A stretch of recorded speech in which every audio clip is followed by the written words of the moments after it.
Hello guys, welcome back to our channel that is Career Wave. और आज अपने साथ में है सुरभि, सबसे ज़्यादा स्माइल करती हुई, और शुभम जो कि बहुत पहले ही हमसे मिल चुके हैं ऑनलाइन के जरिए। आज ऑफलाइन हम लोग की मीटिंग हो रही है and both have qualified with a wonderful mark. और नंबर मैं बताना नहीं चाह रहा था, लेकिन इतने ज़्यादा हैं कि बताना ही पड़ेगा, क्योंकि सुरभि ने 110 प्लस मार्क्स स्कोर किए हैं। कितने थे टोटल पॉइंट में? 0.6 110.6 शुडंट बी लेफ्ट आउट। 111 आप राउंड ऑफ करेंगे। And Shubham he scored also very well. Shubham, आप बताइए कितना मार्क्स आपका? 104.14। शुभम जी ने कहा था सर आपके ऊपर है, आप बताइए ना बताइए, लेकिन अच्छा तो है ही है। लेकिन सुरभि ने कहा नहीं सर, मार्क्स बताने ही हैं। ठीक है, तो anyway I congratulate him personally very well. और दूसरी बात ये है कि हम उम्मीद करते हैं कि ज़बरदस्त तरीके से परफॉर्म करेंगे अपने आने वाले भी जीवन में। और जैसा इनका पर्सनैलिटी है, बिहेवियर है, सब कुछ बहुत बेहतरीन है, बड़े ही मिलनसार टाइप के हैं। तो हम बेसिक से क्वेश्चन पूछेंगे। सबसे पहले पूछेंगे हम कि कैसा फील कर रहे हैं सिलेक्शन के बाद में। और पहले सुरभि के साथ से ही पूछते हैं। हाँ सुरभि बताएं। सर सुरभि थोड़ा सा नर्वस होती है तो कोई माइंड नहीं करेगा। कहती है कि मैं फोटोजेनिक नहीं हूँ। अभी वहाँ पे जब सेशंस होंगे वहाँ पे एकेडमी में, तो फिर धीरे धीरे करके ओपन हो पाएगा ना पर्सनली। बताइए कैसा लग रहा है आपको रिजल्ट क्वालिफाई करने के बाद में? मतलब सबसे पहले आपने किससे बात करी थी, मम्मी से या पापा से या किससे? सर मैंने घर में पूरे में अनाउंस किया था, सबने एक साथ सुना था। अच्छा, घर में मतलब घर पे दहलीज पे सबसे ऊपर चढ़ करके इन्होंने बताया कि ऐसा है, देखो मेरा आया है। जो सुन पाए वो फटाफट से सुन ले। सबने एक साथ सुना था। अच्छा, रिएक्शन क्या रहा? सब बहुत खुश थे। आपका रिएक्शन क्या था सबसे ज्यादा? मतलब खुद का रिएक्शन होता है कि भाई हुआ है तो जबरदस्त लगता है। यस सर एक तो श्योर था कि हो जाएगा क्लियर, पर एक ये था कि ऑफिशियल हो गया कि हाँ फाइनल, अब रिलीव्ड है, अब नहीं और मेहनत करनी है, दिस इज फाइनल।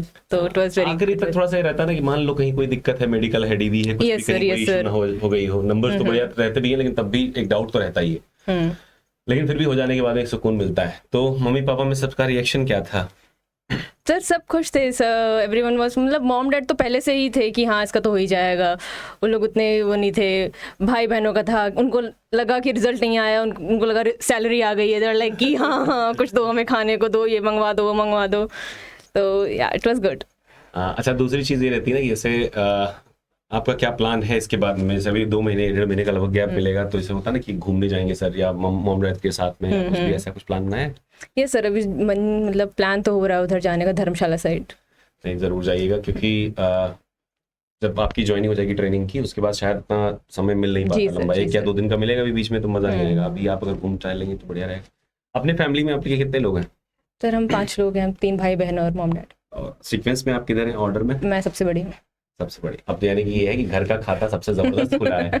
तो अब बाकी के बच्चे जो होंगे, बाकी जो भाई बहन होंगे, सबसे ज्यादा इंस्पायर हो रहे होंगे। सबसे ज्यादा इंस्पायरिंग कौन दिख रहा था छोटे से लेकर ऊपर तक में? सर इंस्पायर्ड नहीं, दे बस दे ऑल वर हैप्पी कि हाँ हो गया। अच्छा ही करेंगे। एक चीज है कि जैसे इंटरमीडिएट में हम लोग रहते थे, जैसे मैं अपनी बात पर्सनली बताऊं, तो उस समय ऐसा लगता था कि दुनिया है क्या, क्यों परेशान होते हैं लोग, अगला अडानी अंबानी तो यहाँ बैठा हुआ है, आते तो आएगा भी। तो ये रहता है कि इंटरमीडिएट के टाइम पे या 10+2 या 10th के टाइम पे हम लोग रहता है कि कुछ नहीं है, सब कुछ वही, क्योंकि एक सिंगल टारगेट रहता है, वो भी हम लोग मजाक में पार कर रहे होते हैं। पर बाद में जब रियलिटी में आते हैं तब आइडिया लगता है नहीं यार, कॉमन चीज कोई चीज है, और कॉमन मैन जो है वही सबसे बेस्ट है, और उसमें भी स्ट्रगल है, संघर्ष है। तो आपका कौन सा शिफ्ट था और कितने मार्क्स लगभग उसमें बने थे, मतलब कैटेगरी वाइज? सर मेरा मॉर्निंग शिफ्ट था, और अनरिजर्व कैटेगरी से मेरा रॉ बना था 104। अच्छा, एक चीज़ ये है कि अभी तक हम लोगों ने जो है एक पूरा फुल इंट्रोडक्शन नहीं पूछा है, जैसे कि एजुकेशनल एंड ऑल दैट। तो एक ब्रीफ में अपना इंट्रोडक्शन बताइएगा, including your name, qualification and all that, जो भी आप शेयर करना चाहें अपनी तरफ से। सर मेरा पूरा नाम सुरभि तिवारी है, मेरी बैचलर्स है साइंस में सर, यहीं लखनऊ से ही। अच्छा। और मैंने मास्टर्स की है फिजिक्स में चंडीगढ़ से। फिर उसके बाद मैंने 1 साल काम भी किया था प्राइवेट में, एंड लास्ट ईयर जून से मैंने एक फुल प्रिपरेशन शुरू की थी गवर्नमेंट एग्जाम्स की। और सबसे सब मोस्ट अवेटेड क्वेश्चन एक रहता है कि जैसे हम लोग इंटरव्यू सेशन या कुछ भी करते हैं, बच्चों का रहता है कि अब कैरियर वेव वाला नाम कहाँ से आएगा, कि कैरियर वेव कहाँ। तो आप बताइए कि आपकी जर्नी में कैरियर वेव कहाँ जुड़ा और आप कैसे कैरियर वेव को जान पाई? सर करियर वेव मुझे पहली बार पता चला था पिछले रिक्रूटमेंट में, फेब के टाइम पे। तो उस टाइम मेरे पास ज़्यादा टाइम नहीं था, तो मैंने वीडियोस देखे थे और शेड्यूल करे थे कि बाद में देखेंगे, और वो शेड्यूल होता गया, और वो नहीं देखा मैंने एंड तक। तो फिर वो उस टाइम का जो रिक्रूटमेंट था वो मेरा 1.5 मार्क्स से रह गया। Cut off. फिर इस बार मैंने सोचा यही गलती नहीं करनी है, इस बार शुरू से देखेंगे। पर इस बार ही हर जगह ये था कि 12th का ही आएगा पैटर्न वाइज, और पूरा यूट्यूब एवरीवन वाज प्रेडिक्टिंग कि बस 12th पढ़नी है। और करियर वेव ने स्टार्ट किया था 11th पढ़ाना यूट्यूब पे। तो मैंने सोचा था कि अभी जब मैं 12th में पढ़ लेती, जब ये लोग 12th शुरू करेंगे तब देखेंगे इनके वीडियोज़। और फिर जब तक मेरा हो गया कंप्लीट, तो फिर उन्होंने कहा कि क्या दोबारा 12th देखूँ, थोड़ा सा देख लेते 11th। तो तब तक सर एग्ज़ाम के लाइक लास्ट वीक बचा था बस, और तब मैंने 1.5x पे करके वीडियोस देखे थे ऐसे करके। तो वो भी बहुत बेमन से कि 11 तो आएगा ही नहीं, क्यों देखना है, क्या है। पर एंड में जब एग्जाम वाले दिन कई सारे क्वेश्चन एग्जैक्ट वीडियो से उठ के आए हुए थे, और आई वाज वेरी हैप्पी कि मैंने वो वीडियोस देखे एंड में। Thank you so much for the appreciation. ये समझ लीजिएगा पूरी भर भर के तारीफ है, ठीक है, लेकिन हाँ स्क्रिप्टेड इंटरव्यू नहीं है ये, ध्यान रखना है। पर फिर भी एक अप्रिशिएशन जेस्चर तो अच्छा लगता ही है। तो साथ में शुभम जी हमारे साथ वेट कर रहे हैं, तो एक बार हम शुभम से भी कुछ पूछना चाहेंगे। हेलो शुभम। शुभम का इंटरव्यू आप लोगों ने देखा होगा या नहीं देखा होगा तो यूट्यूब पे है, जरूर दोबारा जाकर देखिएगा। हम लोगों ने ऑनलाइन 1-on-1 इंटरव्यू किया हुआ था, और सेम छोटी छोटी चीजें हैं जो एक बार फिर से शुभम जी अपनी तरफ से बताएंगे समराइज वे में। दैट मींस अपना एक छोटा सा इंट्रोडक्शन। हाँ, my name is Shubham Tripathi. मैंने बीटेक किया है एनआईटी पटना से। उसके बाद से आई वर्कड इन एल&टी इन मुंबई। फिर मैं गवर्नमेंट जॉब्स की प्रिपरेशन के लिए रिज़ाइन करके आया था, and I started preparing for CGL and RBI also. तो दोनों में मेरा फर्स्ट अटेम्प्ट में फाइनल सिलेक्शन नहीं हो पाया। उसी के टाइम मेरे एक सीनियर का ATC में हुआ था, तो I got to know about this job और आई स्टार्टेड प्रिपेयरिंग। तो फर्स्ट टाइम पे मेरा भी ये था कि मैंने यूट्यूब पे सेशंस देखे थे सर के, मैं उससे काफ़ी मोटिवेटेड था। मैंने दिया था और मेरा 2 मार्क्स छूट गया था, मेरा 92 था और 94.75 कट ऑफ गई थी। तो सेकेंड अटैम्प्ट में मैंने ये सोच लिया कि मैं स्टार्टिंग से ही सर का कोर्स ले लूँगा, तो मैंने स्कोरर बैच ज्वाइन कर लिया था। मेरा एक्चुअली फ़िज़िक्स पहले से अच्छा था, मतलब JEE के टाइम से फ़िज़िक्स सही था, तो फिज़िक्स में मेरे को उतना वर्क नहीं करना था। मैथ्स में मैंने बहुत ज़्यादा, मेरे को करियर से बहुत ज़्यादा फ़ायदा हुआ। सूरज सर ने मतलब काफ़ी चीज़ें पढ़ाया, मतलब उन्होंने ऐसा पढ़ाया कि एग्ज़ाम ओरिएंटेड था पूरा, तो मेरे को एक्स्ट्रा नहीं पढ़ना था, जितना एग्ज़ाम में चाहिए उतना पढ़ना था। तो उन सब की हेल्प की वजह से, सर के हेल्प की वजह से, सर का गाइडेंस बहुत ज़्यादा था। सर इवन मोटिवेट भी करते थे एट टाइम्स, जब हम लो फील करते थे कि मॉक्स में उतने अच्छे मार्क्स नहीं आते, मैं सर को मैसेज करता था, तो सर उसमें भी हेल्प करते थे। तो इन सब की हेल्प से पेरेंट्स का भी सपोर्ट था, friends and families, everyone supported. तो आई वाज लकी, और फिर लकीली एग्ज़ाम भी ठीक ठाक हो गया, तो मार्क्स भी ऐसे ठीक ठाक आ गए, तो फाइनल सिलेक्शन हो गया। सो अभी सर को बहुत बहुत थैंक यू, और करियर वेव को थैंक यू। देखिए पहली बात तो ये होती है कि सिलेक्शन हुआ है तो उसमें कहीं ना कहीं सबसे ज़्यादा मेहनत रहती है कैंडिडेट की, यानी कि आखिरी में सबसे ज़्यादा मेहनत तो वही कर रहा होता है, नो डाउट। एंड नेक्स्ट चीज़ ये है कि हम ये जानना चाह रहे थे थोड़ा सा कि आगे का क्या प्लान है, यानी से होता है ना फ्यूचर प्लानिंग। सर अपने को BMW लेनी थी, और गवर्नमेंट वाले जॉब में तब पता चला है कि पैसा उतना मिलता भी नहीं है और ले भी नहीं मिलता है। तो ऐसी कौन सी जॉब होनी चाहिए जिसमें हर चीज़ बेहतरीन तरीके से हो जाए। वन एंड ओनली अपना ATC तो ही है, तो इसलिए हम चाह रहे थे कि पहले पूछ लें कि आगे का फ्यूचर प्लानिंग अपना क्या है, कि क्या तरीके से प्लान करके चल रहा है। सर एक्चुअली BMW लेने का प्लान तो कभी था नहीं, तो अभी भी है नहीं। लाइक नॉर्मल लाइफ एंजॉय करना है, शाम को घर पे आना है, ऐसा वाला था जॉब। और ये अभी मिल रहा है ATC में कि मैं अपने छोटे मोटे सपने पूरे कर सकता हूँ, और फ्री टाइम मिलेगा मेरे को to follow my hobby and passion. तो वो चीज़ के लिए टाइम है अभी। बाकी हायर स्टडीज़ का या हायर जॉब्स, दूसरे जॉब्स के लिए प्रिपरेशन का, वो जॉब के टाइम देखेंगे। अगर ऐसा फील हुआ तो फिर ट्राई करेंगे फॉर दैट। और मुझे पता है सर का गाइडेंस उसमें भी हेल्पफुल रहेगा, so we will be connected even after the job, even during the job. So that's it. Connected रहना भी है आगे भी, और हम लोग कनेक्ट रहेंगे भी, और भगवान करे सब कुछ बेहतरीन तरीके से हो, एकदम प्रॉस्परस जिंदगी हो। यहाँ सुरभि कुछ BMW का सोच रही है, तो इससे पूछ लेते हैं। तो सुरभि आप बताओ, जैसे जॉब के बाद में आपका क्या प्लानिंग है, कि सर सैलरी पहले आनी है तो क्या करना। मम्मी पहले होता है ना कि मम्मी के लिए कपड़े लेके आएंगे, पापा के लिए कपड़े लाएंगे, मंदिर में जाएंगे, तो 1-2 बार वाला तो मंदिर में सब टर्न पड़ जाता है, लेकिन उसके बाद वाला प्लान क्या रहता है। सर EMI भरना है, मकान लेना है ऐसा कुछ क्या प्लान है? सर घर का या कार का तो उतना नहीं सोचा मैंने मेनली घूमने का सोचा है कि इतने पैसे हो कि कहीं घूमने जा पाएँ, और पेरेंट्स को भी कि कहीं जाना है दूर का, तो फिर कोई मतलब प्रॉब्लम ना हो। तो मेनली सर अभी यही प्लान है कि रामेश्वरम लेके जाना है उनको और अंडमान को निकोबार लेके जाना है सर। बहुत दूर दूर के प्लान्स कर रखे हैं, इतना बड़ा देश है हमारा, कितना टाइम लगेगा घूमने में। सही बात मालदीव्स नहीं जाना है। अम्मा खैर एनीवे, तो कुल मिला के घूमने, लेकिन घूमने में बहुत ज़्यादा खर्चा आता नहीं है, पैसा बहुत सारा बच जाएगा। नहीं सर, एक्चुअली अगर मतलब होता है ना लग्जरी के हिसाब से कि आप कम में घूमना चाहते हो या थोड़ा बिजनेस क्लास में। बिजनेस क्लास में घूमना चाहते हो तो डिपेंड्स ऑन दैट। हाँ, वैसे हम जानकारी के लिए बता दें कि मतलब एटीसी में अपना जो सैलरी स्टार्टिंग होता है वो 1.08 का मतलब बनता है सीटीसी पर मंथ के हिसाब से, लेकिन हैंड लगभग 70 के आसपास में आती है। Varies from airport to airport कि कौन सी पे आपकी पोस्टिंग है, कैसा अलाउंसेस है। लेकिन ये है कि 2 साल बाद आपके पास काफ़ी कुछ हो जाता है और 5 साल बीतते बीतते मान के चलेगा कि मल्टीफोल्ड हो चुका होता है सैलरी। आप मल्टीप्लाई करिए 3-4 नंबर से, ठीक है, तो काफ़ी अमाउंट हो जाता है, हैंडसम हो जाता है, अमाउंट हो जाता है। और इन्वायरमेंट भी बहुत सपोर्टिव, कोई स्ट्रेस नहीं। बाकी जॉब से हो सकता है आपको बीपी हो जाए, शुगर हो जाए ज्वाइन करने के 6 महीने बाद टेंशन में, लेकिन यहाँ कुछ नहीं, अगर है भी तो ठीक हो जाता है। और इतना ख्याल रखते हैं, ट्रेनिंग पीरियड में आप जाएंगे आप देखोगे 3 बार आपको खिलाने की कोशिश करेंगे, ये नाश्ता वाला है, ये रायता चल रहा है, ऐसे करके। तो खान पान व्यवहार सब कुछ बहुत बेहतरीन रहता है, बहुत मिलनसार रहता है। तो पैसे बहुत सारे बचेंगे। तो हम तो देख रहे हैं खर्चा सुरभि का कुछ है नहीं, तो she will be staying connected with carrier wave, तो हम लोग का बड़ा सपोर्ट होने वाला है भविष्य में।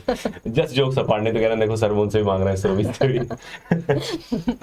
खैर सुरभि, आपने जैसे आपके बताया आपने कि आपके कई सारे अभी छोटे भाई भी हैं और बहनें भी हैं, तो उन लोगों का क्या प्लान है? आपको क्या लगता है कि उनको किधर की तरफ मोल्ड करना चाहिए, सर्च करना चाहिए, एटीसी या कोई भी क्या करें? नहीं सर, उन लोगों ने अपने अपने करियर डिसाइड कर लिए। जैसे बहन मेरी जो है मास्टर्स कर रही है साइकोलॉजी में और भाई अभी डेटा साइंस के लिए कर रहा है, डिग्री उसकी चल रही है। तो they have decided their own. ये तो सही बात है। वैसे both are the emerging field है ना, डेटा साइंस भी इमर्जिंग फील्ड है और साइकोलॉजी तो धीरे-धीरे लोग साइको होंगे ही सबके साथ, है ना। तो it is also an emerging field, बहुत बड़ा इसका स्कोप आने वाला है। नो डाउट हम लोग की लाइफ बहुत स्ट्रेसफुल हो गई है, हर कोई स्ट्रेस में रहता है, स्टूडेंट्स का लाइफ तो खास करके है।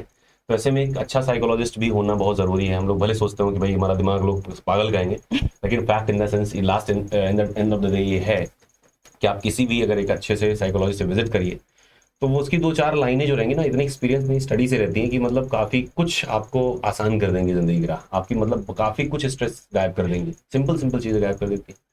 तो है कि करियर बढ़िया है, तो कोई चुनना चाहे तो चुन सकता है। अच्छा, आप अपने तरफ से कुछ ऐड ऑन करना चाहेंगे कि सर मेरा क्या रहा या क्या है, कुछ भी future past present anything? No sir, मुझे बस करियर के बारे में ही बोलना था, सूरज सर के बारे में। मतलब तब से हमने आपकी और फिजिक्स की बात कर ली, सर रह गए। सही बात है, सूरज सर के कभी छूट जाता है चक्कर। इनको भी तारीफ करनी थी लेकिन ये भी करे नहीं है, इनका भी विलंब रहेगा। Suraj sir one is the most brilliant person from our platform, और वो बहुत मेहनत करते हैं, जान लगा देते हैं एकदम बिल्कुल पढ़ने और पढ़ाने में, चाहे वो एप्टीट्यूड हो चाहे मैथमेटिक्स अपना हो टेक्निकल वाला, दोनों में ही। तो थोड़ा सा तारीफ मिल जाए तो बहुत बढ़िया रहेगा। शुरू करिए। सर मेरा जो ये पूरा था एग्जाम का, इसमें सबसे वीक मेरा फिजिक्स सेक्शन ही था, तो मैंने करियर में फिजिक्स के लिए स्टार्ट किया था। मैथ्स मेरा सही था, मैथ्स में मेरे लगभग 30 में से आराम से 28-29 आ जाते थे। But still I used to watch Suraj sir के वीडियोस, क्योंकि वो काफ़ी सूदिंग से कामिंग से होते थे। मतलब ऐसे खाना खाते हुए उनकी वीडियोस देख रही हूँ और वो क्वेश्चंस करवा रहे हैं। तो अभी एग्जाम से 2 दिन पहले का ही कोई वीडियो था, लाइव चल रहा था, और उसमें कमेंट्स थे कि सर ऐसा लग रहा है कि सब भूल रहे हैं, कुछ याद नहीं है, ऐसा कुछ तो कमेंट्स चल रहे थे। तो सर कहते कि इतना ना सोचो, इतना टेंशन ना लो, अभी जो काम अभी सामने है उस पर ध्यान दो। आपने जो भी चीज़ सीखी है, जब उसकी ज़रूरत पड़ेगी तो आपका दिमाग खुद वो ले आएगा वो स्किल। तो it was more like a life lesson कि आप जो भी सीख रहे हो ज़ाया नहीं जाएगा, वो जब ज़रूरत पड़ेगी तो आ जाएगा। तो it help me a lot in, तो होता है ना एग्जाम के टाइम पे पैनिक नहीं होने से कि क्या होगा अगर मैं सब कुछ भूल गई या फिर क्वेश्चन नहीं आया। तो इट वाज ऑलवेज कि अगर मैंने पहले से पढ़ रखा है तो उस टाइम हेल्प कर देगा, और अगर नहीं पढ़ रखा है तो क्या ही करना है वहाँ पे। उसमें कौन सा रिसर्च कर ही लेंगे, लेकिन हाँ ये है कि अगर आपने दिमाग अपने कंट्रोल में रखा तो काफी कुछ चीजें, मतलब जो सिली मिस्टेक्स होंगे एटलीस्ट नहीं होंगे, घबराहट या पैनिक में जो गलती होती है। यस सर, जो सिली मिस्टेक वाली चीज़ होती है बहुत मिनिमाइज, लाइक 0 हो जाती है। अच्छा, अपना कुछ स्ट्रेटजी साझा करेंगे? जैसे मतलब आपके हिसाब से क्या लगता है कि कोई एस्पिरेंट मान लो सेल्फ स्टडी कर रहा हो या कैरियर वेव के साथ में ही जुड़ा हो, मतलब बैच या सेल्फ स्टडी में, तो क्या चीज़ें उसके हिसाब से आपके हिसाब से लगता है कि कैरियर वेव को जितना आपने समझा अभी तक में, क्या लगता है उसको क्या करना चाहिए? सर मुझे लगता है कि पहले तो उनको अपने वो वीक और स्ट्रॉन्ग पॉइंट्स देखने चाहिए। जैसे मुझे पता था कि मेरा फिजिक्स में ही लास्ट टाइम भी नंबर कम रहा था, और इस टाइम भी फिजिक्स ही मेरा था मेन, 11th क्लास की फिजिक्स। तो ये लड़का देखिए, एक सेकंड में होल्ड करो, ये लड़का मुस्कुरा रहा है क्योंकि फिजिक्स में 30 आउट ऑफ 30 लेके आए हैं शुभम त्रिपाठी। तो सर जैसे मेरा फिजिक्स वीक था पूरे उसमें, और मैंने फिजिक्स के लिए मतलब मैं सर बाकी एग्जाम्स की प्रिपरेशन कर रही थी, तो मेरा नॉन टेक हो गया था स्ट्रॉन्ग। तो मुझे था कि नॉन टेक के ज़्यादा टाइम नहीं देना है, मेन मुझे टेक पे ध्यान देना है और उसमें भी फिजिक्स पे ज़्यादा ध्यान देना है। तो दैट्स द थिंग कि आप किसी भी जॉब की प्रिपरेशन शुरू कर रहे हो, किसी भी एग्जाम की, तो आप उसमें सारे सेक्शंस देखो, उसमें देखो आपका वीकेस्ट पॉइंट कौन सा, उस पर आपको ज़्यादा टाइम देना है।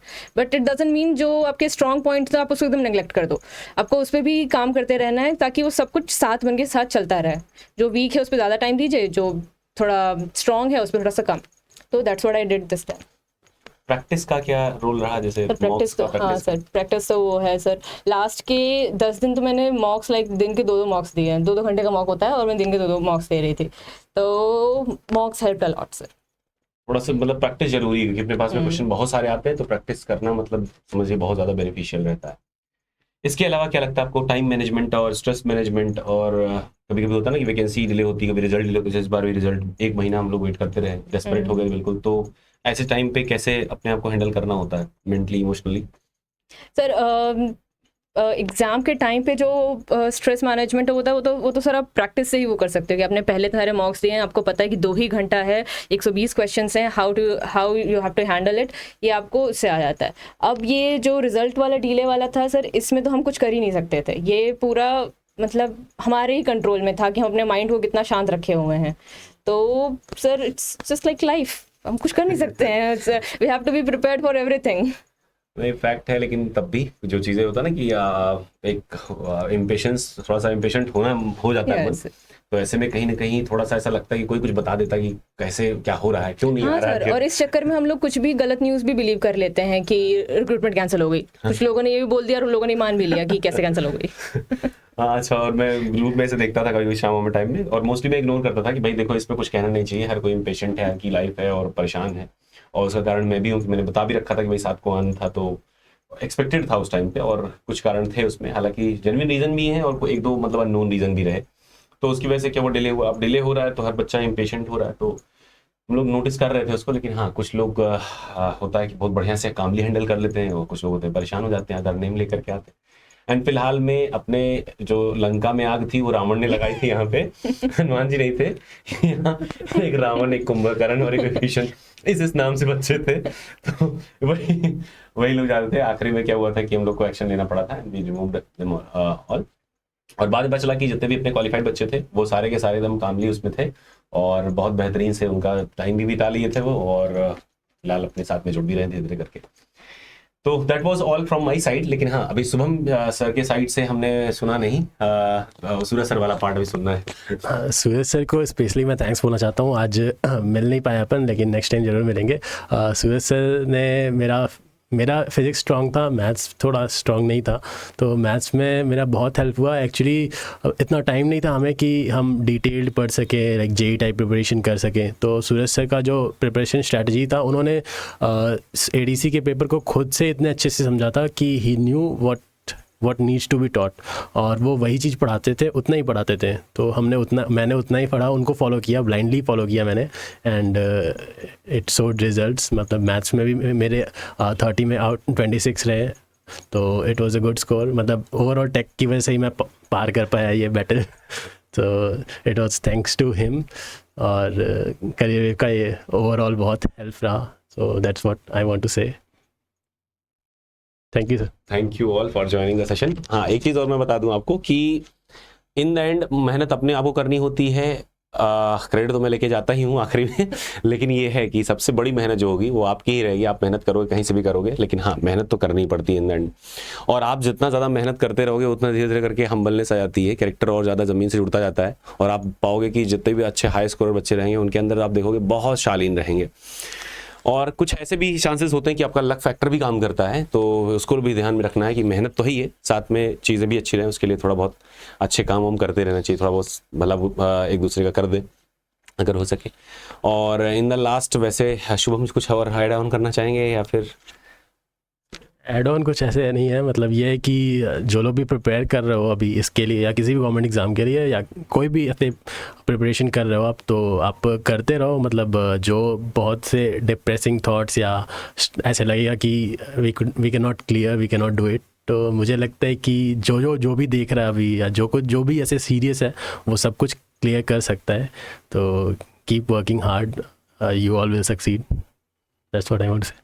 एंड नेक्स्ट थिंग इज कि सुरभि अपनी तरफ से कुछ ऐड करना चाह रही हैं, सो सुरभि आप बताओ क्या लगता है आपको, क्या क्या चीज़ें अपने एज ए मैसेज देना चाहिए, क्योंकि नो डाउट थोड़ा सा स्ट्रगलिंग लाइफ तो है ही, और जिनके नहीं निकले, जैसे आप बता रही थी पिछली बार आपका 1.5 नंबर से रुक गया था, तो वो आप बेहतर समझ पा रही होगी ना कि उस समय कि कैसे भाई 1 नंबर कौन सी बड़ी बात दो होती है। क्वेश्चन सही हो जाता। तो वो चीज़ आप बताएं कि कैसे मतलब उसको हैंडल करना है बाकी बे स्टूडेंट्स हैं, क्योंकि जितने क्वालिफाई हुए उससे कहीं ज़्यादा लोग डिसक्वालीफाई हुए हैं, क्योंकि एस्पिरेंट सर ये इस पे मैं अपने पेरेंट्स को बहुत थैंक यू बोलना चाहूँगी। वो बहुत ही बैलेंस्ड अप्रोच लेके चल रहे थे मुझे लेके, जब अभी मैंने एग्ज़ाम्स देना शुरू किया था जुलाई से, बहुत सारे एग्ज़ाम्स दिए थे, बैंक के दिए थे, तो जैसे वो 0.5 नंबर से रह जा रहे हैं, नहीं क्लियर हो रहा है, तो फिर मैं आके बोलती कि अरे वो इंग्लिश का पार्ट नहीं था इसमें इसलिए नहीं हुआ, मतलब कुछ ना कुछ बस रीज़न रहता था, और मेरे पेरेंट्स लाइक कि हमेशा कोई बहाना रहता है इसलिए नहीं क्लियर हो रहा है। फिर एक पेपर था पीओ का आई गेस, और वो मैंने बहुत अच्छे से पढ़ा था और उसमें सेक्शनल नहीं निकला मेरा, और मैं सच में बहुत दुखी थी उसमें कि 1 नंबर से शायद से नहीं निकला, और बाकी ओवरऑल कट ऑफ क्लियर हो गया था। I was very sad about that. तो पापा कहते कि कोई बात नहीं, पेपर देते रहो, मतलब आप एग्जाम दे रहे हो तो 2 में से कोई एक रिजल्ट आएगा, तो पास हो गया, फेल हो गए तो अगले पेपर पर ध्यान दो, क्या एक पे ही लेके मतलब टाइम वेस्ट कर रहे हो। तो this is how you should approach कि मतलब एक पेपर खराब हो गया तो कुछ ख़त्म नहीं हो गया है, आपके पास अभी और अपॉर्चुनिटीज़ हैं, जस्ट लाइक हो गया रिजल्ट आया नहीं, आपके फेवर में नहीं आया, अगले पे ध्यान दीजिए, it's just like that. Okay, तो ये एक बहुत बढ़िया वैसे बात है कि आप लोग कभी भी हताश निराश मत होइए, कोशिश करिए, कुछ ना कुछ लगे रहिए। सीजीएल है, बैंक का, देखिए आईबीपीएस पीओ इन्होंने दे रखा है, आईबीपीएस पीओ था कौन सा था, हाँ, तो देखो पीओ की भी एग्जाम भी दे रही थी, बैंक की भी दे रही थी, सीजीएल की भी दे रही थी, शुभम जी ने बताया कि वो भी सीजीएल के दे रहे थे, तो मतलब देते रहिए आप कुछ ना कुछ, जैसे आप अगर अटेम्प्ट करते हैं कुछ ना कुछ, मतलब कम से कम नॉन टेक तो प्रिपेयर होता ही रहेगा, एक पार्ट आपका वो भी तो वाइटल है ही है। तो कुल फिलहाल मतलब ये है कि लगे रहिए, और समय लगता है, अब जब वैकेंसी आएगी तभी आप फाइट कर पाओगे ना, जब तक वैकेंसी या नोटिफिकेशन नहीं है तो कहाँ आप फाइट कर लोगे। तो कभी कभी समय को भी समय चाहिए, और जो समय आप देने वाले हो उसमें किसी और चीज़ को भी समय दे देंगे तो ज़्यादा बेटर रहेगा आपका, उस समय पता भी नहीं चलेगा, और आप कब इतने होशियार होकर निकलेंगे कि पता भी नहीं चलेगा, और आप एकदम हम्बल और क्यूट से बन के बढ़िया बढ़िया पैसा उठा रहे होंगे, है ना। तो that was all for today. Thank you Shubham and thank you Surabhi for joining us. ये दोनों लोग आए ऑफिस में, काफ़ी देर इंतजार किए, गलती मेरी है, मैं थोड़ा लेट हो गया था, मैंने बताया था टाइम 12 बजे का और मैं नहीं आ पाया, but they waited for a lot of time, a long period of time, so I thank them। मेरा मतलब होता है ना कि एक इमोशन बन जाता है कि कुछ भी वो वेट नहीं कराना है, लेकिन फिर भी। तो thank you guys for watching the session, और मुझे लगता है कि काफ़ी कुछ आपके मतलब का और काफ़ी कुछ आपको सपोर्टिव और मोटिवेटिव आपको मिला होगा। ठीक है, thank you so much for joining the session. Okay, bye bye.